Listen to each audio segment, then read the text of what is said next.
Olá! Hoje o nosso programa vai entrevistar uma das mais importantes pesquisadoras do Brasil e uma referência internacional, a professora Maiana Zatz, geneticista da USP, especialista em genoma humano. Vamos falar com a convidada sobre os últimos trabalhos a que ela tem se dedicado, como a pesquisa com o vírus da Zika, né, aquele vírus que causou a microcefalia no Nordeste, mas que os estudos atuais podem tornar esse vírus uma arma poderosa na destruição de tumores cerebrais. Olha que incrível. Vamos abordar também aqui o segredo dos supercentenários brasileiros. Por que vamos ter 700% mais pessoas com mais de 100 anos até 2040? Será que nós vamos viver até os 120? Boa noite, doutora Maiana. Seja muito bem-vinda ao nosso programa. Muito obrigada pela sua participação. Eu que agradeço o convite, é um prazer enorme. Uma honra, viu? Muito obrigada por estar aqui com a gente. Bom, a senhora está estudando mais de 200 centenários brasileiros, né? 21 deles com mais de 110 anos. O que o DNA de um brasileiro que vive até os 115 anos de idade tem de diferente do nosso? Então, é isso exatamente que a gente quer descobrir, né? Essa pesquisa, a gente sabe que quanto mais velha a pessoa vai ficando, maior é a importância do DNA, do genoma, para manter a longevidade. Tanto é que nós temos alguns centenários que foram expostos à Covid e que não tiveram nada ou tiveram formas muito leves. Então, essas pessoas têm o que a gente chama de genes de resistência. E é isso que Olha, nós estamos pesquisando. Então, a gente sabe que não é uma herança simples, são vários genes, e por isso que demora mais para a gente achar. E quanto mais pessoas a gente conseguir estudar, maior a chance da gente conseguir descobrir esses genes. Tá? Bom, então, qual a importância disso? Então, o primeiro passo é justamente achar os genes de longevidade. E, além disso, a gente consegue fazer o que a gente chama de estudos funcionais. Então, uma vez que eu achei um gene, eu quero saber o que esse gene faz. Como é que ele protege a pessoa, tá?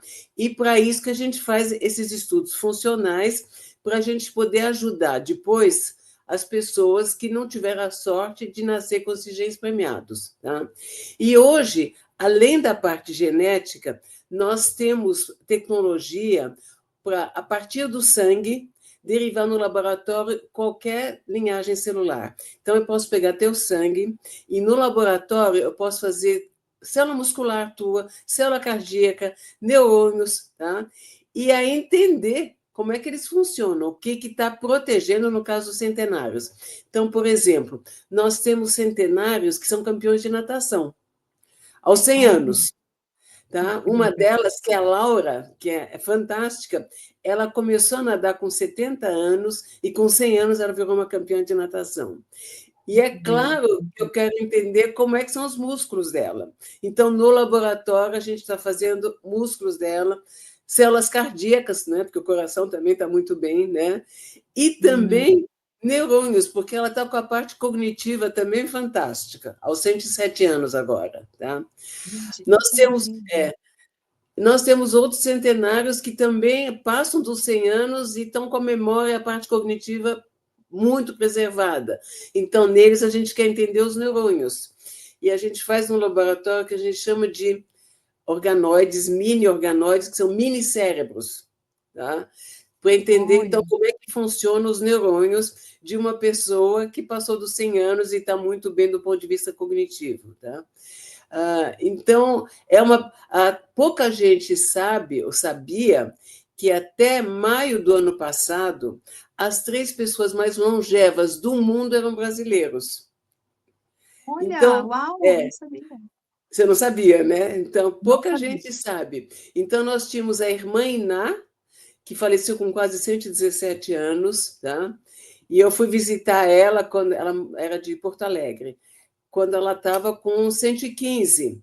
E aí ela pergunta, como é que escreve teu nome? É com I ou com Y? Tá? Com 115 anos. Tá? Meu Aí eu Deus. perguntei para ela o que ela comia. Ela disse, minha Aham. filha, eu como de tudo, menos banana, odeio banana. Muito bom. Aí também perguntando para ela, como é que você explica a tua longevidade? Ela disse, acho que é porque eu nunca casei. Ah, faz sentido. É, né? Bom, e depois nós temos os dois homens mais longevos do mundo. Um deles faleceu no final do ano passado e o outro está vivo até hoje, com 113 anos, é o homem mais idoso do mundo. Tá? Então, Disparado. nós divulgamos essa nossa pesquisa no começo do ano, contando dos nossos centenários, e teve uma repercussão fantástica. Foi traduzido para 30 línguas, teve 15 milhões de visualizações, porque ninguém sabia que a gente tinha esses centenários no Brasil. Né? E o que é mais Incrível. interessante é que a gente está focando naqueles centenários que vivem em regiões longínquas, que não têm acesso à medicina moderna, tá? Porque esses são os mais resistentes mesmo, tá? Esses que vão nos ensinar mais como é que esses genes funcionam. Esses dois centenários eram de que estado? Ela, a senhora falou, e eles dois são de que estado? Eles, eu acho que um de Alagoas e outro da Paraíba. Eu não tenho certeza absoluta, mas eu sei que Incrível. é do norte, Assim, nordeste. uma curiosidade, né? Eu sou judia, e na minha religião se fala muito até os 120, e sempre foi uma coisa muito distante, É, né, da realidade, né? Falar até os 120, né? E é uma coisa que está se tornando uma verdade, uma realidade, né? Muito mais mas é acho que. verdade, eu também sou judia, então Então, é, é, e eu não sempre é comento isso. isso, que viver até os 120 não é novidade, é uma coisa que já se falava na Bíblia, né, entre os judeus há muitos anos. Né? E Então, o meu avô faleceu há 2 anos, com 98 anos, e assim, um sobrevivente da guerra. Eu acho incrível como, né, como conseguiu, e passou fome, e passou por doenças, e passou por pandemia, e passou por. E assim, realmente, né, gera muita curiosidade, eu acho, né, o que que eles têm, nós, né? nós entrevistamos uma das pessoas do nosso coorte, é um senhor, ele faleceu com 103, que foi sobrevivente de Auschwitz. Ah, Ele escreveu um livro, inclusive, ele sobreviveu a Auschwitz. era Então, você vivo imagina. Como? o seu Alexander Lax, Não, não. Ah, não, não. foi eu sei quem é, o senhor de São Paulo. Mas ele tem um livro, inclusive, que ele. Posso até te mostrar, espera um pouquinho. Obrigada. Ah, Que legal, gente. Olha só que interessante, né? Como hoje em dia você fala, né? Até os 120 já é uma coisa possível, né? A doutora Maiana está aí para mostrar, para provar para gente olha que é aqui. possível, né?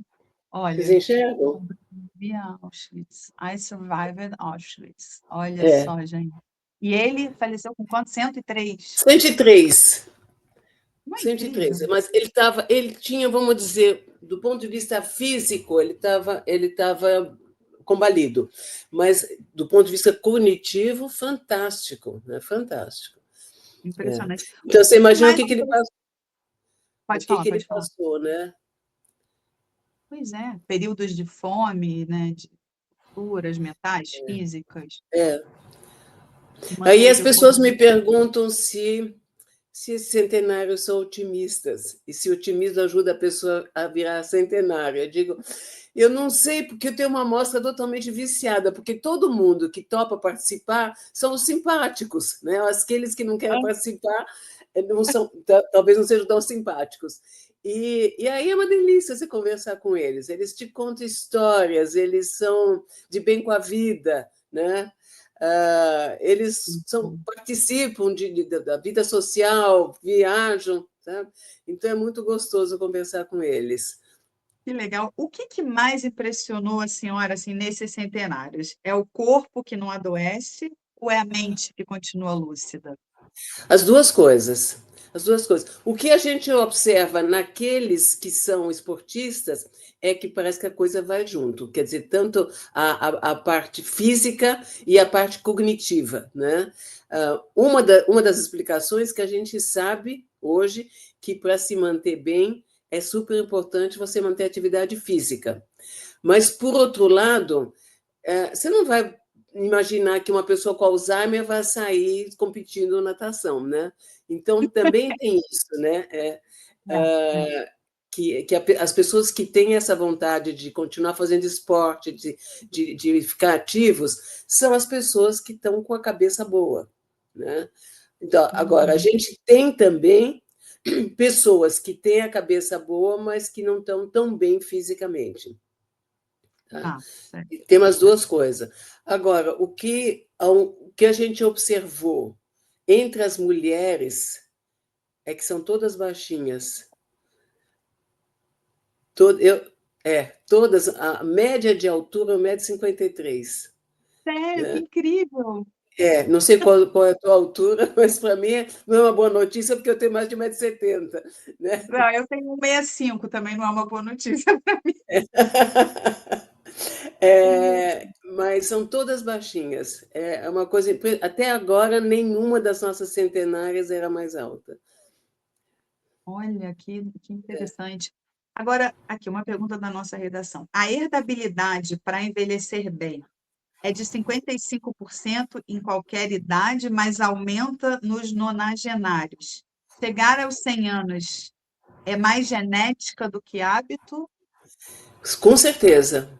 É mais genético do que hábito, tá? Hum. Tanto é que a gente tem alguns centenários que tinham uns hábitos que a gente diria que não são muito saudáveis. Um dos nossos centenários, que era o Milton, ele faleceu com 108.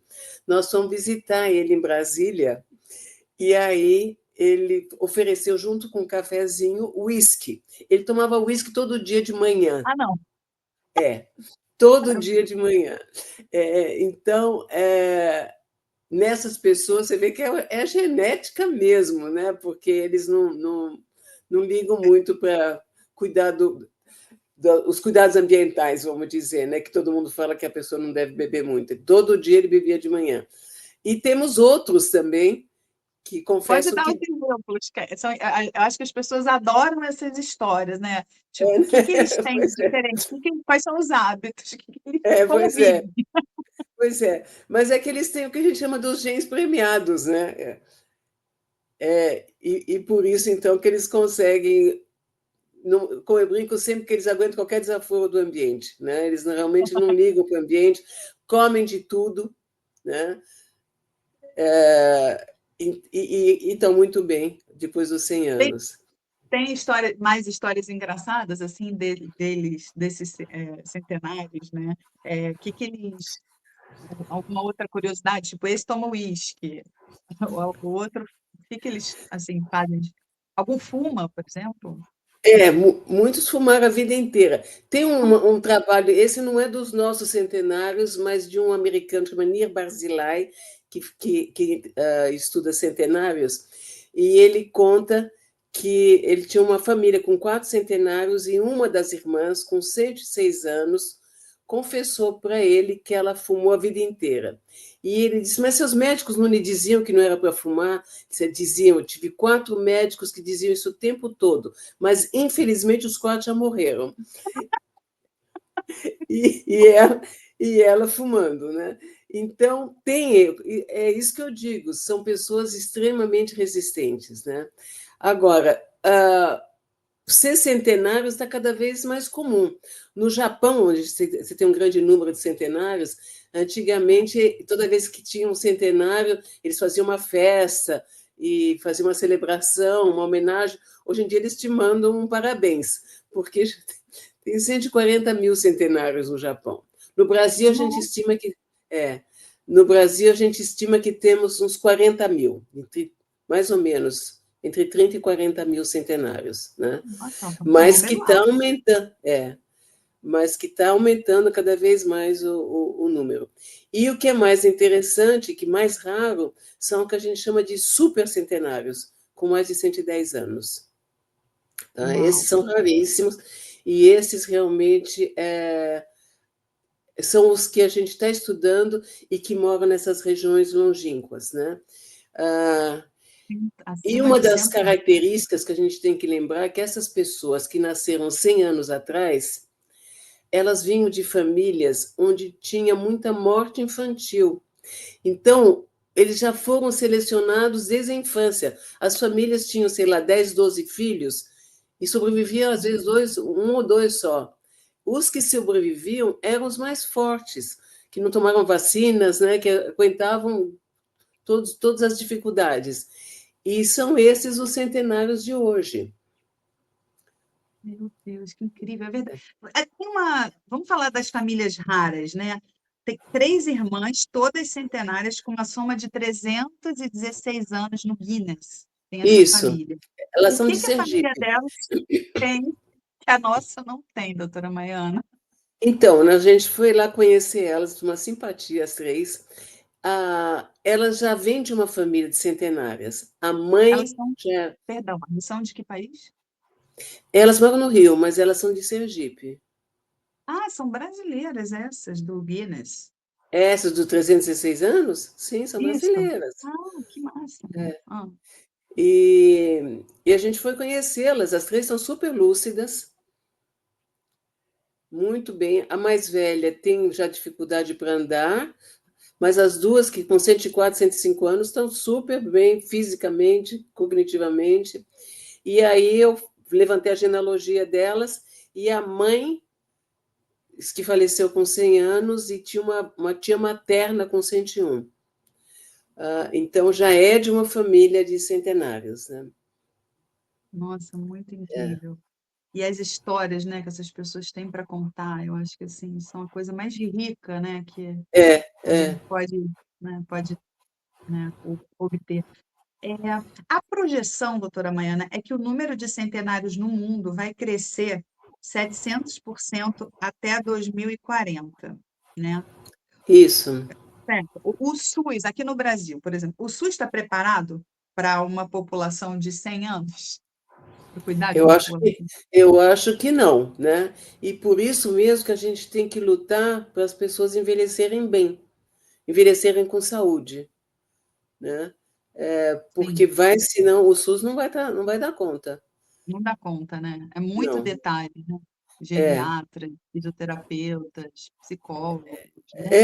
você vai ter muito mais idosos do que crianças, tá? Então não vai ser só a questão do SUS, mas vai ser essa do INSS, como é que isso vai as aposentadorias, né?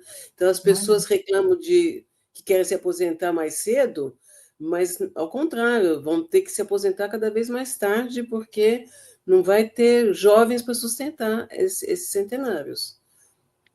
né? Porque as famílias estão tendo cada vez, né, menos filhos, ou tem, né? Exato, Antigamente já exato. tinham 4 filhos. O meu irmão tem 4 filhos, mas é uma exceção. Eu tenho um só. Pois é, Então, a família, né? Mas em geral, minhas amigas têm 1 ou 2 filhos no máximo, assim, é. que é uma Eu coisa tive, diferente. eu tive dois também, mas hoje a média está menos do que dois, pelo menos em São Paulo, com certeza. Mas mesmo no resto do Brasil, a natalidade está diminuindo muito.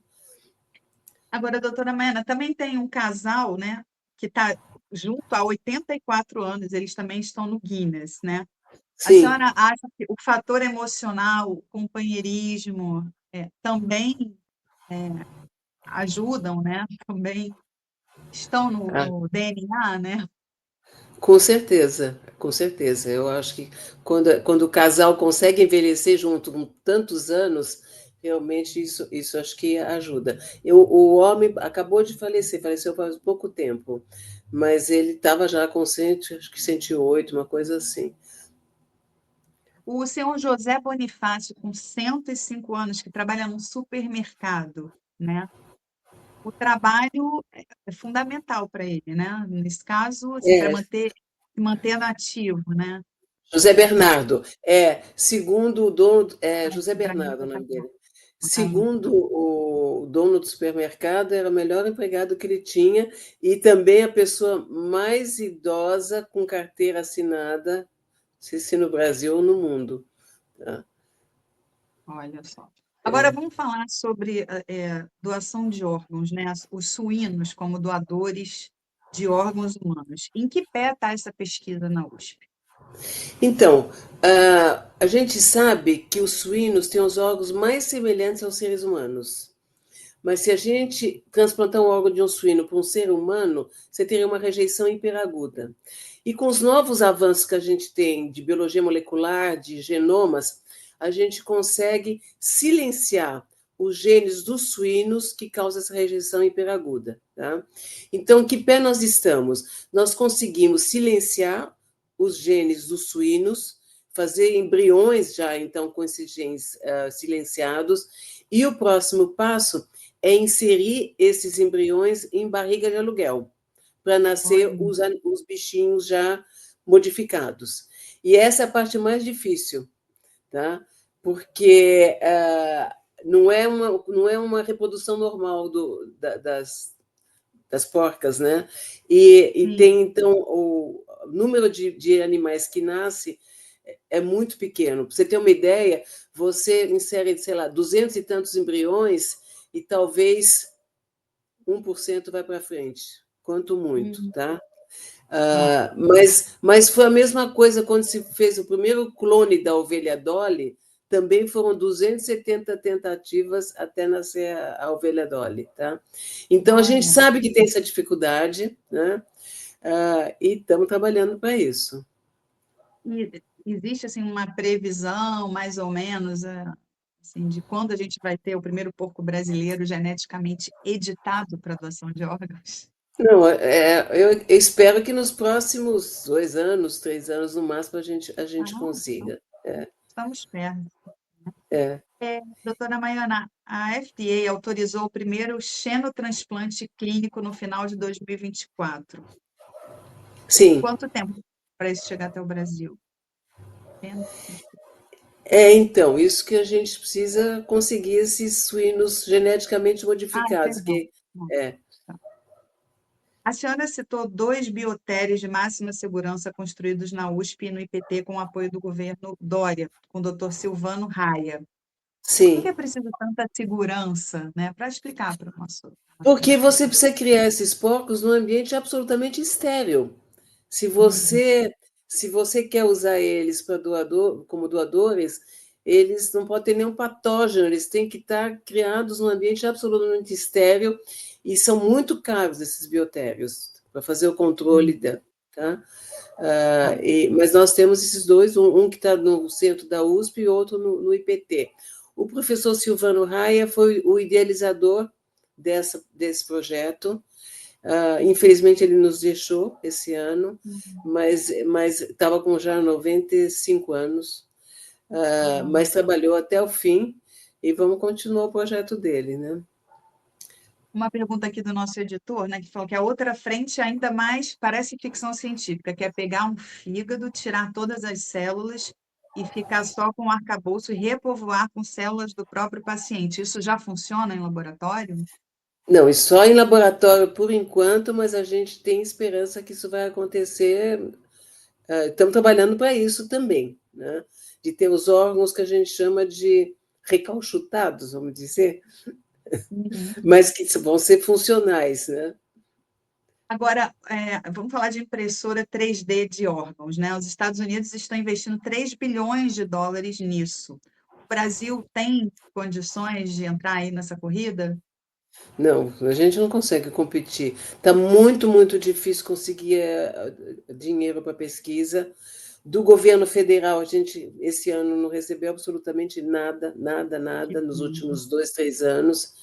E aí, o que eu falei, que a gente precisa de mais dinheiro da iniciativa privada. Fazer as parcerias público-privadas para a gente conseguir mais dinheiro, né? E Evoluir, né? o outro projeto que eu acho muito promissor é o do Zika. Sim, Que eu eu ia queria... perguntar agora. Esse é um dos projetos mais fascinantes, né? Usar o vírus da Zika, que causou microcefalia, né, em tantas crianças no Nordeste, para destruir o tumor cerebral. Como é que a senhora teve essa ideia brilhante? Pois é, então a ideia foi o seguinte: quando aconteceu os casos de microcefalia, eu queria entender por que estava causando microcefalia. Porque apesar de ter uma epidemia que milhares e milhares de pessoas foram infectadas, só mais ou menos 10% das mães é que tiveram filhos com microcefalia. E eu queria entender por que elas tiveram e as outras não. E aí eu fui ao Nordeste, entrevistei um monte de mães que tiveram crianças com microcefalia, e eu perguntei, o que você sentiu quando você foi infectada pelo vírus da Zika? A maioria disse que não senti nada, e as que disseram que sentiram foi um dia de febre ou uma coceirinha, nada mais do que isso. E aí, então, ficou muito claro para mim que o vírus da Zika, ele tinha um direcionamento, um tropismo para o cérebro do bebê em formação. Tá? E o cérebro do bebê em formação é rico em células que a gente chama de neuroprogenitoras, que são as células que vão dar origem ao cérebro. Então, nós trouxemos sangue desses bebês com microcefalia, eu trouxe para o nosso laboratório no genoma da USP, e transformamos o sangue em células neuroprogenitoras. E infectamos essas células neuroprogenitoras com o vírus da Zika. E vimos que realmente havia uma destruição enorme. Tá? Esse vírus gosta das células neuroprogenitoras. Tá? E aí nós lembramos que tumores cerebrais são ricos nessas células neuroprogenitoras. E o nosso colega, Dr. Oswaldo Keito Okamoto, que estava trabalhando com essas linhagens, eu chamei eles, Kate, vamos testar o vírus da Zika nos tumores cerebrais? E ele topou na hora, e nós então infectamos essas linhagens de tumores cerebrais humanos com o vírus da Zika, e houve uma destruição enorme.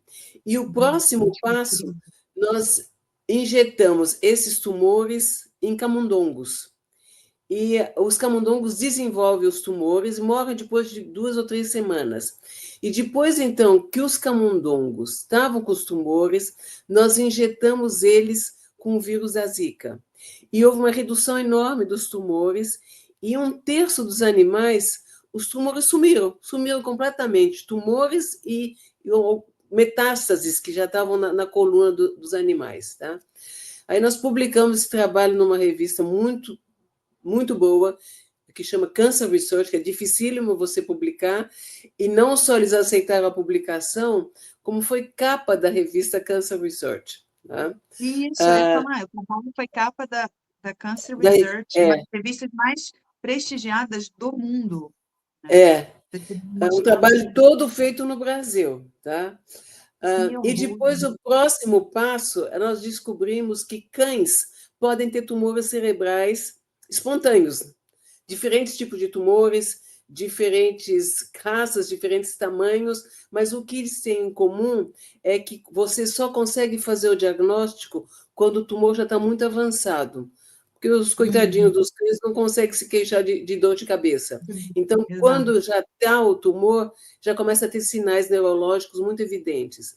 Bom, nós conseguimos identificar 8 cães que tinham esses tumores, e injetamos os cães com o vírus da Zika, e, novamente, os tumores reduziram de tamanho e aumentou a expectativa de vida em vários meses com qualidade. Tá? Então, eles tinham perdido a capacidade de andar, de fazer, e voltaram a ter todas essas atividades. E o que é melhor, sem efeito colateral. O único efeito que eles tinham foi um dia de febre. Tá? Então, nós fizemos uma startup chamada Vairo, e estamos agora, então, também querendo captar mais recursos para poder começar já em pacientes. Né? Nós estamos assim, muito animados com essa pesquisa. E uma outra finalidade que a gente já chama para esse vírus é em neurofibromatose, que é uma doença onde os pacientes têm tumores ao redor do corpo, e nós vimos que o vírus da Zika também destrói esses tumores. Tá? Então, seria uma segunda finalidade. E a terceira finalidade é usar o vírus como um transportador, porque como ele tem essa capacidade de atravessar a barreira e ir para o cérebro, que a gente chama barreira hematoencefálica, a gente quer usar ele como um vetor para transportar, para fazer terapia gênica, transportar drogas para o cérebro, como se fosse um Uber para o cérebro, tá? Olha, E aí testar ou tratar outras doenças neurodegenerativas que afetam as células neuronais. Então, nós estamos realmente muito animados com essa pesquisa e a gente espera que logo possa se transformar em tratamento. olha, parabéns, realmente, sem palavras, né? É genial, é fora da coisa Então, espetacular. mas Hã? Não pode falar. mostrando a importância da pesquisa básica, né? Porque eu queria entender a causa da microcefalia, E né? acabou É, se transformando num descobrindo. tratamento. É, Que incrível. Inclusive, eu ia citar que tem o caso da cachorrinha, né, que tinha um tumor avançado e meses depois, né, de receber o tratamento, ela estava correndo no gramado, é, né? Ela ficou é. curada depois? Essa cachorrinha Não, ficou? ela não ficou curada porque ela já era uma cachorrinha idosa, Ah, tá. mas estendeu a vida por muitos meses, né?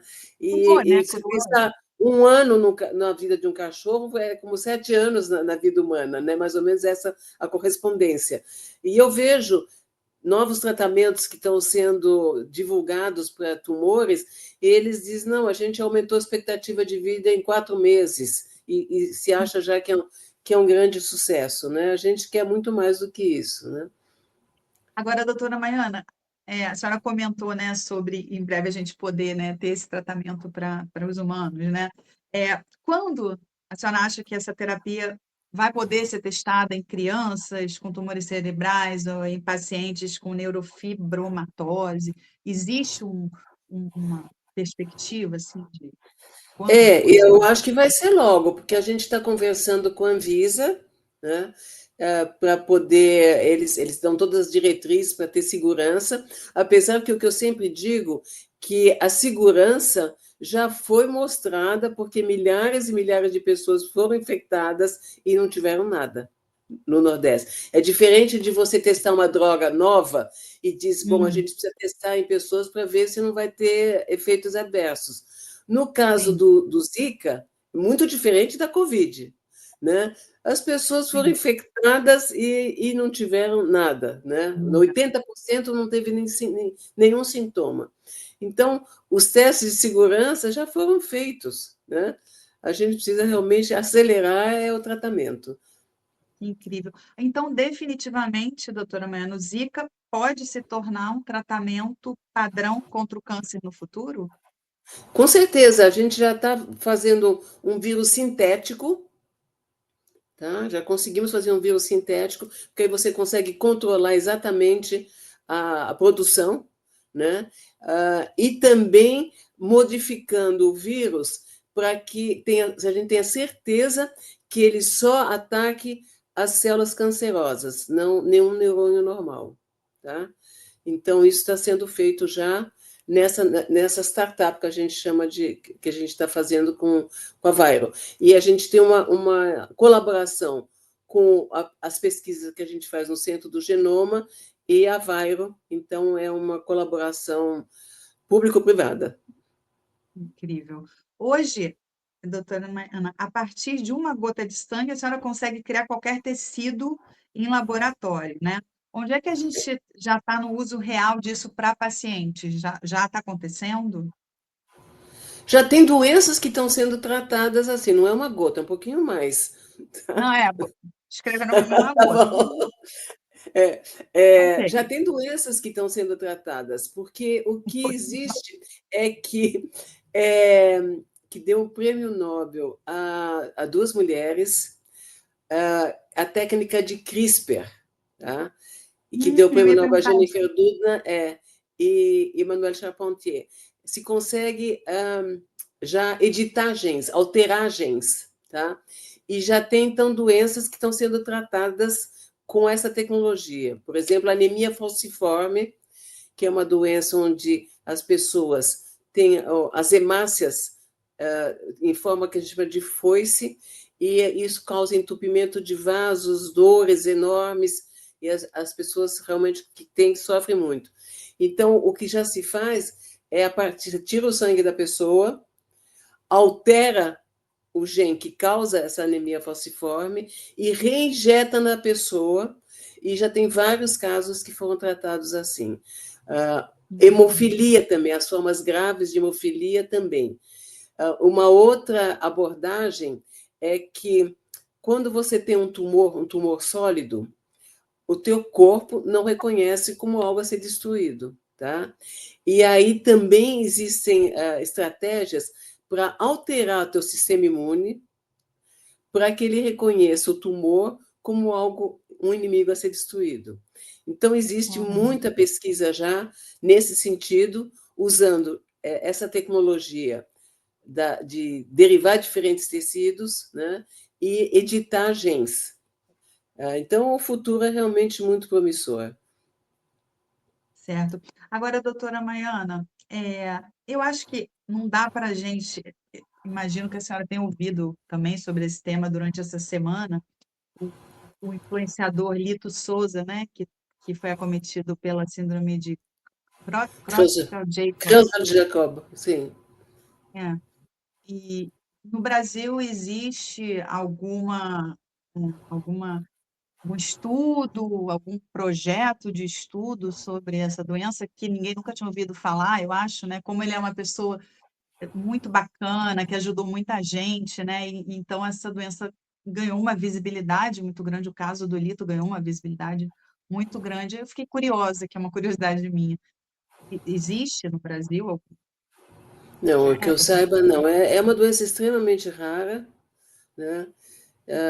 E é uma Ah, pena, realmente. Parece que estão lutando para ele entrar num protocolo de pesquisa dos Estados Unidos, mas é protocolo de pesquisa, que eu saiba, não é ainda nenhuma garantia de cura. exato, exato. Agora, bom, para encerrar o nosso papo maravilhoso, uma aula, né, de genética, eu não sei nem usar as palavras corretas, assim, a senhora é absolutamente incrível, eu estou muito grata. Eu queria te perguntar, o que a Maiana de hoje diria para a Maiana que começou a estudar genética há 50 anos atrás?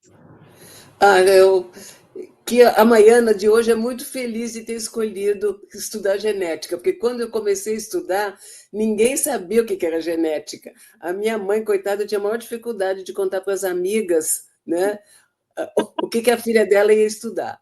E eu, O que por que algum essa motivo, menina está eu me encantei com a genética, eu disse, eu quero entender como é que essa coisa de passar de pai para filho, essas características, mas eu nunca podia imaginar que a gente ia chegar tão longe.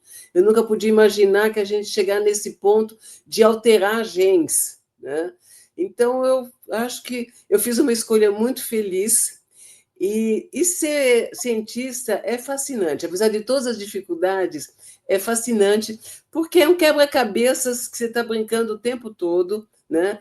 O que nos move são as perguntas, né? É isso que tira o sono, né? E toda vez Uhum, que você responde uma pergunta, abre-se um leque de novas perguntas. Então, é uma coisa que não vai parar nunca, né? verdade. É. Eu tenho um filho autista e eu tenho um monte de perguntas, né? Da onde veio, né? O que é isso? Enfim, é isso, né? A Você ciência sabe precisa. que a gente tem uma colega no Centro Genoma que está fazendo pesquisas muito importantes com autismo. Você está Opa, convidada. É a Maria Rita Passos Bueno. Me escreve que eu te encaminho para ela. perfeito. Para entrar em contato contigo, quem está nos assistindo também, para seguir, né, a startup, qual é o Instagram de vocês, ou o Então, site? da Avairo, tem a Avairo, né, que a gente está, essa startup. Miro? Dos longevos, a gente tem um e-mail que é DNA longevo, tudo junto, @usp.br, e nós estamos recrutando mais centenários, tá? Então, quem conhecer centenários e que estiverem dispostos a colaborar, nós estamos querendo mais, tá? Maravilha. Doutora Maiana, muito obrigada. A humanidade agradece, né? Eu agradeço em nome da humanidade. Eu que Do agradeço, foi um Brasil. prazer enorme conversar com você. Muito obrigada. Até uma próxima. Boa Até. noite. Boa noite. Tchau, tchau.